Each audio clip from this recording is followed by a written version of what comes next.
Eu sou a Carol Triguis. Eu sou a Pri Carvalho. E esse é o Tal do Ator.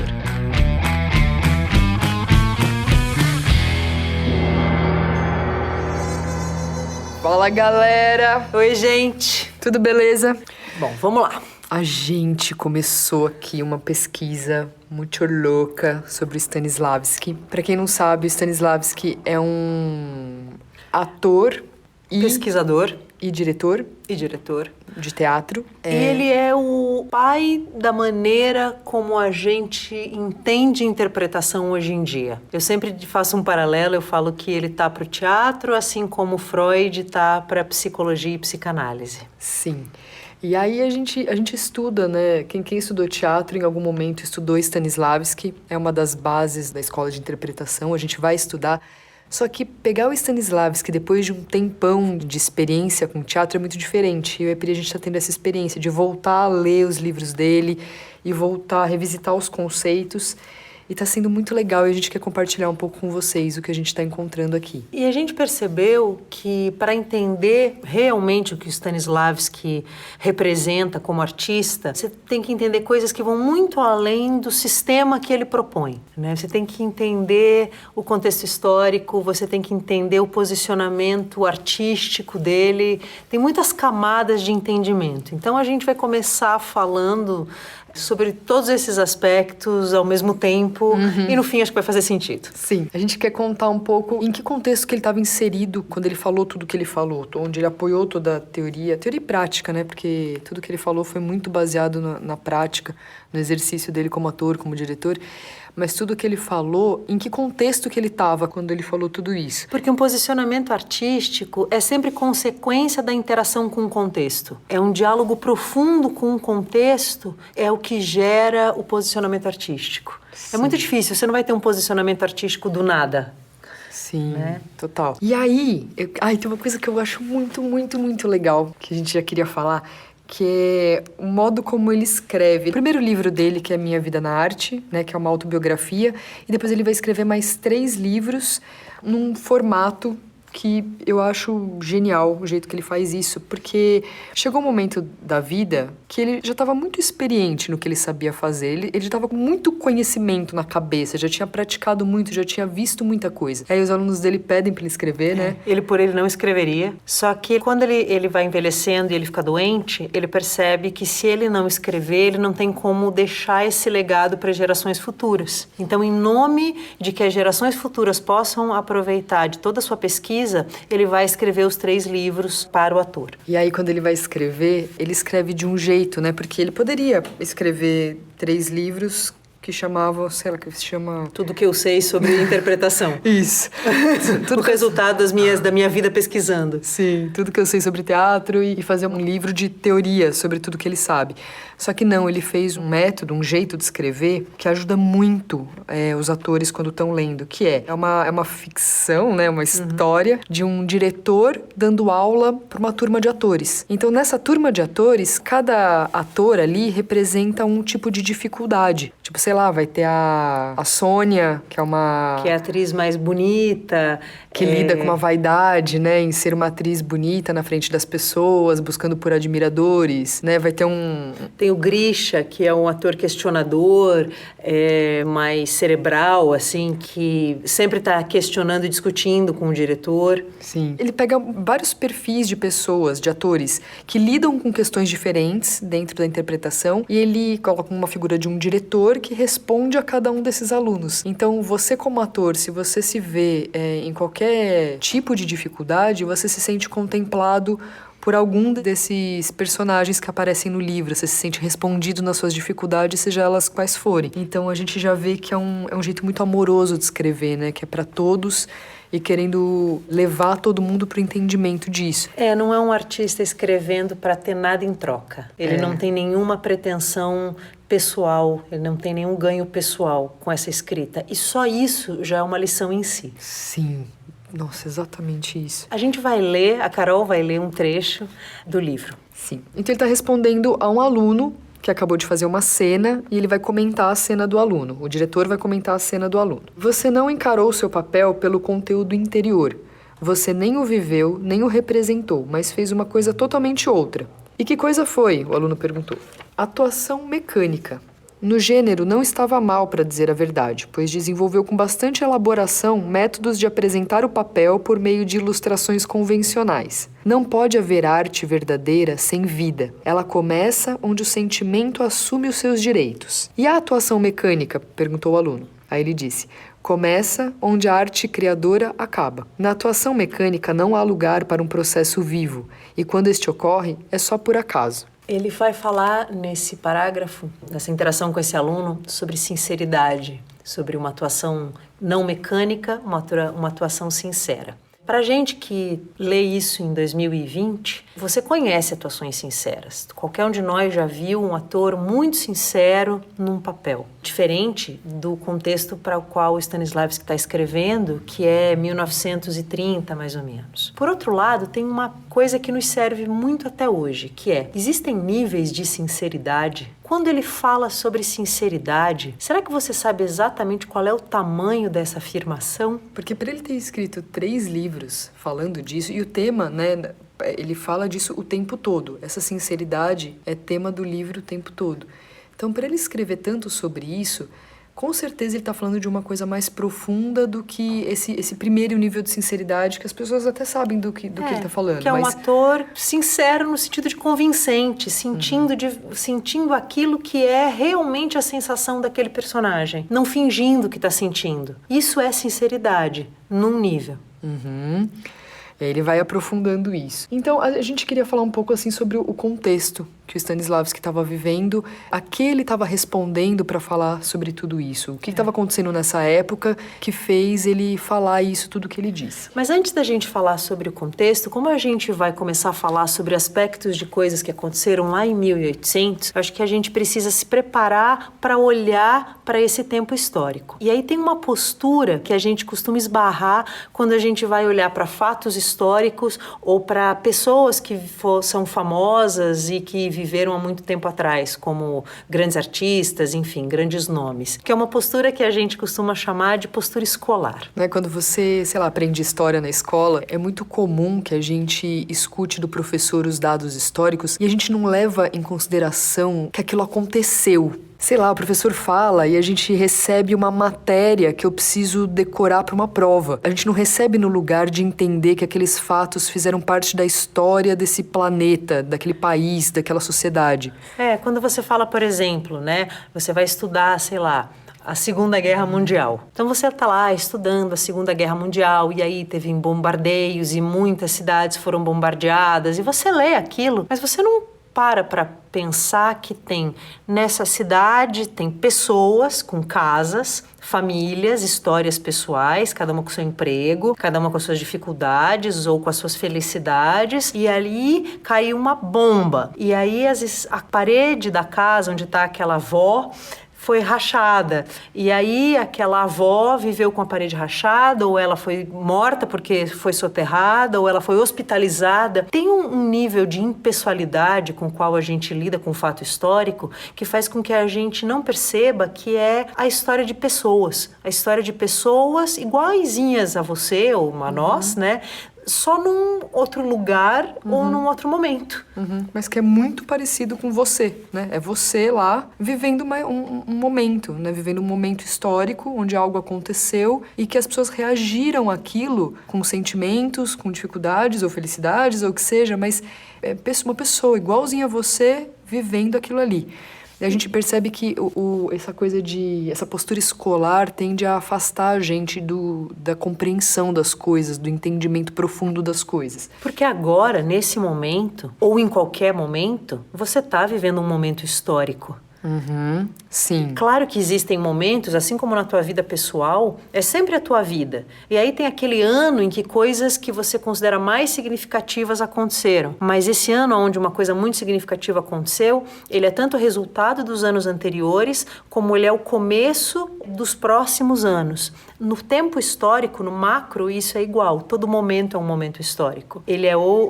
Ou vai gerar uma consequência de um fato grande, ou ele vai ser resultado de alguma coisa que aconteceu. Provavelmente os dois, né? Ele já é resultado de uma coisa que vem vindo e vai gerar outra. E vai gerar outra, claro, né? Claro. Uma coisa está muito ligada à outra. E quando a gente toma um pouco de distância no tempo, a gente consegue visualizar melhor que acontecimento é aquele, da onde ele veio e para onde ele foi, né? Normalmente, quando a gente está vivendo de dentro, a gente tem menos visualização disso.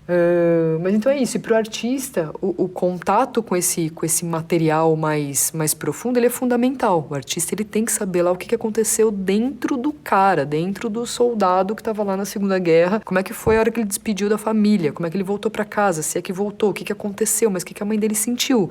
Né? Tem perguntas que a gente vai fazendo que é a vida do artista. O artista, ele quer saber nas entranhas ali, o que aconteceu exatamente, o que a pessoa sentiu. O artista, ele é um profundo interessado na experiência humana, né? Ou você é profundamente interessado sobre a experiência humana em qualquer tempo, em qualquer local, ou vai ficar muito difícil de ser um artista. Sim. Enfim, tudo isso posto, então vamos lá. Contexto histórico da época em que o Stanislavski estava vivendo. 1800. O que estava acontecendo em 1800? Bom, 1800, né, que é o século XIX, é o século passado, principalmente na segunda metade desse século, aconteceu basicamente tudo.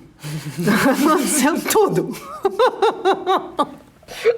Tudo que a gente hoje colhe os frutos aconteceu naquela época. Eu vou explicar. É chamada Segunda Revolução Industrial. Muitas coisas foram inventadas. Teve um grande salto tecnológico na humanidade. Por exemplo, luz elétrica. Não tinha luz elétrica e no final do século a gente teve eletricidade. Quando a Pri fala isso, né, luz elétrica, você consegue visualizar do que ela está falando? O que isso implica no dia a dia de uma pessoa? Agora que eu falei, provavelmente você olhou um pouco mais, né? Tipo assim, geladeira, gente. Pra gente, a coisa mais normal do mundo é ter uma geladeira. Quantas implicações tem na sociedade só da gente falar de um item, né? Que é luz elétrica. Você não precisa mais dormir cedo porque você não tem luz. Você tem luz. Você pode ficar acordado até as 4 da manhã lendo. Ah, tinha vela. Mas não era a mesma coisa. Os hábitos mudaram muito com o advento da eletricidade. No teatro muda tudo. Muda absolutamente tudo. Teatro sem luz elétrica é teatro sem iluminação, sem a possibilidade de fazer um foco de luz e isolar uma cena dentro do palco, de fazer clima de noite, clima de sol. Eram velas que iluminavam o palco. Muda esteticamente profundamente o teatro. Outra coisa, ferrovia. Em 1800, a malha ferroviária da Europa se expande muito, então os países ficam interconectados, né? Na América também. As pessoas demoravam dias, porque era por charrete, demoravam dias para vencer distâncias muito pequenas. Com o trem, a locomoção sofre uma total revolução. As pessoas conseguem ir de um canto ao outro da Europa muito mais rápido. E produtos também. Tanto pessoas como coisas podiam ser transportadas numa velocidade que nunca tinha sido experimentada antes. Você consegue trazer produtos de vários países, né, de um país para o outro com facilidade. Começa a conectar pessoas. Né, informação. No terreno da informação, o telefone vai ser inventado. Nossa, aí pronto. Né? Outra vida, gente. As pessoas começam a conseguir falar umas com as outras em distância. Porque antigamente não tinha telefone. É que a gente ouve isso, né? Pra gente é tão normal, né? Mesmo assim, ó, quem lembra da fase da sua vida, você já adulto ou você criança, quando não tinha celular, você lembra disso? Mas mesmo quem tem lembrança disso, hoje tá tão acostumado com o celular que parece que era outra vida. Você não lembra o que é uma vida sem tudo muito à mão, assim, essa facilidade de mandar um WhatsApp pra alguém, né? Ter redes sociais, falar com a pessoa a hora que você quiser. Isso é uma coisa que a gente não se imagina vivendo sem. Não, as trocas eram por carta, antigamente. Eu escrevia uma carta aqui, eu colocava ela no correio, a pessoa ia receber muito tempo depois, o tempo da comunicação, o tempo das coisas muda muito com o advento do telefone. E o advento do rádio, no fim desse século, o rádio vai ser inventado. E aí, no começo do século XX, as primeiras transmissões a rádio. Então você começa a ter acesso a notícias. As informações demoravam muito para chegar para as pessoas. E o rádio é o primeiro veículo de informação de massa. Teve uma coisa também que a gente estava conversando, né, quando a gente estava elaborando esse episódio, que é, se você assistir um filme que retrata a época de 1700, né, antes dessa fase de 1800, lá para trás, você vai perceber que é uma vida muito, muito distante do que você vive hoje. As coisas que retratam as épocas depois de 1800 já se aproximam mais. Por conta, né, do que a gente vai chamar de segunda revolução industrial, você já tem automação e conexão entre pessoas que você não tinha até 50 anos atrás, né? No começo de 1800 ainda não tinha isso. E isso é uma grande revolução tecnológica na humanidade. Outra coisa que acontece, acesso a bens de consumo. Você começa a ter produção de coisas em massa. Antigamente era tudo artesanal, tudo por encomenda, né? Você começa a ter tanto uma velocidade de produção das coisas, quanto pessoas começam a ter acesso. Todo mundo começa a ter acesso a tudo. Acesso a tudo, tanto quanto era possível naquela época. Sim. As fábricas, né, começaram a ser mais comuns, aumenta o número de fábricas, aumenta o número de produção, aumenta a quantidade de produção de coisas, ou seja, mais pessoas trabalhando em fábricas. Ou seja, mais trabalhadores convivendo entre si. Isso, mais trabalhadores convivendo entre si. A gente está falando de um cenário, e a gente está falando bem grosso modo, porque o que nos interessa é que a gente perceba que isso gera uma consequência de mudança de jeito de viver e de mentalidade. Troca de informação, acesso à informação é a grande coisa que começa a acontecer nesse século XIX. Comunicação entre pessoas. Não tinha rádio, não tinha telefone, não tinha ferrovia. De repente, tem ferrovia, tem telefone, tem rádio, tem comunicação, tem agrupamento de pessoas trabalhando numa mesma fábrica. Percebe que assim, o ser humano se aproximou, começou a aumentar o nível da comunicação? A ciência está explodindo, está respondendo muitas coisas que não respondia antes. No teatro, você tem a iluminação, né, a eletricidade, você tem a figura do diretor. Até então não tinha o diretor do teatro. O ator usava a roupa que ele bem entendesse.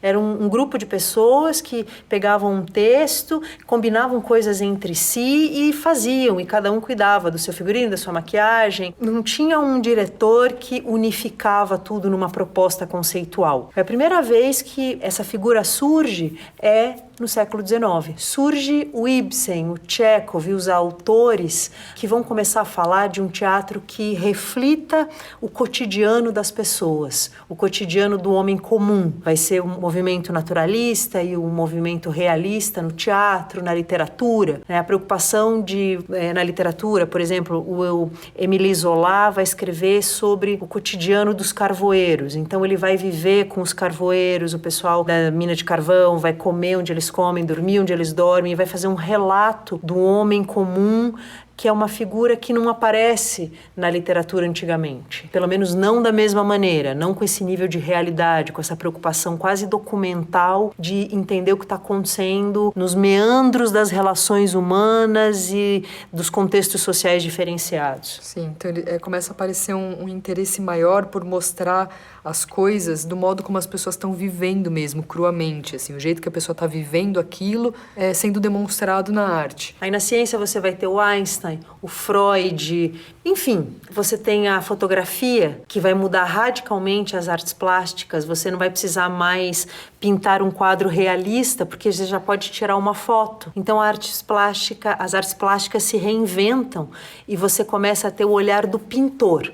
Vai vir o impressionismo, o fauvismo, aonde as formas elas vão ser moldadas a partir do que é a impressão, os sentimentos, o ponto de vista do pintor. Na moda. É muito legal essa informação da foto. Eu achei isso muito, muito legal. Na moda é a liberação do espartilho. No século XIX, em 1800 você tem, logo no começo de 1800, as mulheres param de usar espartilho, usam roupas mais soltas. A gente falando tudo isso, você percebe que começa a se desenhar um cenário na sua mente, você começa a ver uma época e você começa a perceber que é um momento em que a humanidade vai começar a viver a partir de outras premissas. Isso gera uma mudança de mentalidade, as pessoas estão mudando as suas cabeças, outras coisas vão começar a ser consideradas, outras coisas vão começar a ser vividas pelas pessoas. Você vai ter sindicato, movimentos sociais, vai vir a Revolução Russa, muita coisa, muita turbulência, muitos movimentos, né? Você passava antigamente 200 anos pintando de um jeito, de repente você tem 4, 5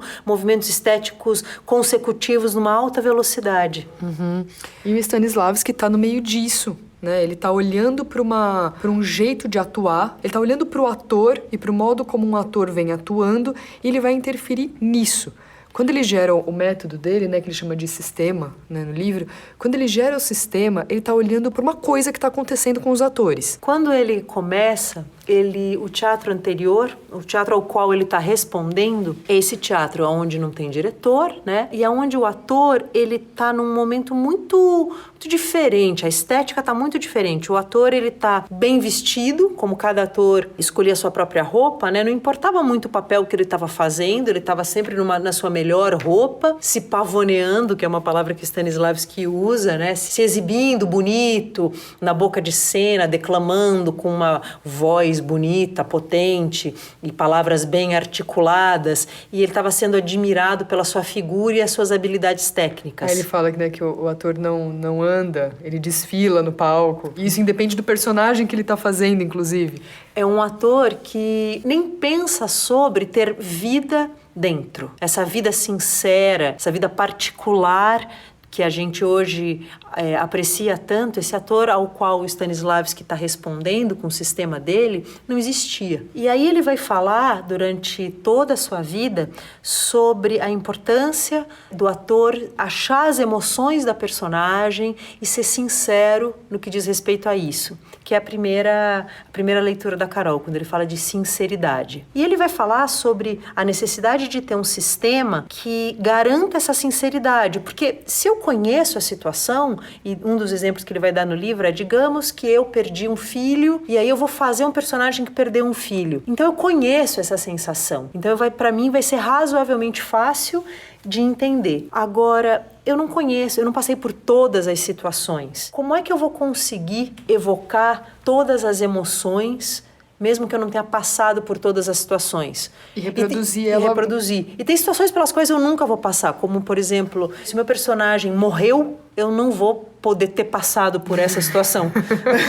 Não sei, ou pelo menos não lembro como é morrer. Então, não sei como é. Então, ele quer criar um sistema onde sempre dê certo, onde não fique ao acaso, né? Às vezes dá certo, às vezes não dá certo. Ele queria criar mesmo um sistema onde você possa recorrer e fazer sempre. Você poder ter isso como profissão, né? Ser um ator. Sempre que você precisar ir naquela emoção, você tem um método para isso. E aí vem uma consideração sobre sinceridade, que é, você percebe o nível de sinceridade do Stanislavski para com a arte? Por isso, a pergunta se você já tinha pensado que sinceridade tem vários níveis. Porque tem essa sinceridade importante, que é para isso que ele faz o sistema dele. Mas tem uma postura dele, enquanto artista, que é uma postura de profunda sinceridade no que diz respeito ao seu fazer. Ele está muito devoto a oferecer soluções que são as soluções necessárias para esse contexto. Tem um contexto, esse contexto aí do século XIX, onde a comunidade humana está dando um salto científico, um salto de consciência, e ele, como artista, vai tentar oferecer para esse mundo tudo o que ele puder para que a arte acompanhe esse pedido de salto. E ser um direcionador para os atores, ser alguém que vai contar para os atores que isso é possível e demonstrar como fazer. E ele faz isso sem nenhum apego, tanto que tem uma passagem, se eu não me engano, no Minha Vida na Arte, que uma atriz pergunta para ele: eu anotei tudo que você disse nos últimos 20 anos, todas as orientações que você me deu, o que eu devo fazer com elas? E ele teria respondido: rasgue-as. Porque ele nunca parou de pesquisar, ele nunca se contentou com uma resposta, ele estava sempre olhando o contexto e procurando um aprimoramento das respostas que ele oferecia, sempre com o desejo sincero de oferecer o mais adequado àquele momento. E é isso. E acho que a gente falou um tanto do contexto histórico, né, onde ele estava inserido e a principal motivação do material dele.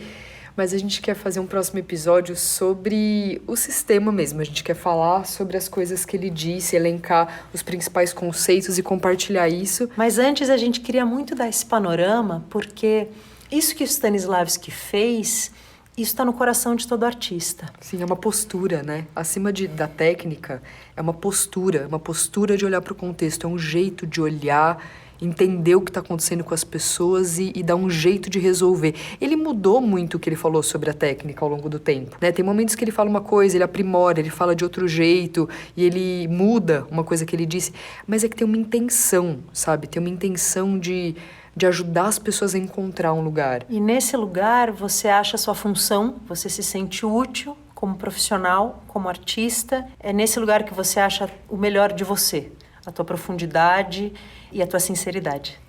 Que legal, que legal. Que legal, galera. Valeu, obrigada. E na semana que vem a gente volta a falar do Stannis. A gente chama ele de Stannis porque a gente gosta muito dele. E a gente se considera íntima. Eu falo que ele é meu vô. Então a gente vai falar dele na semana que vem, já falando mais do método. Tá bom? Um beijo, fiquem com Deus. Um beijo, amores. Obrigada. Um beijão. E até semana que vem. Tchau.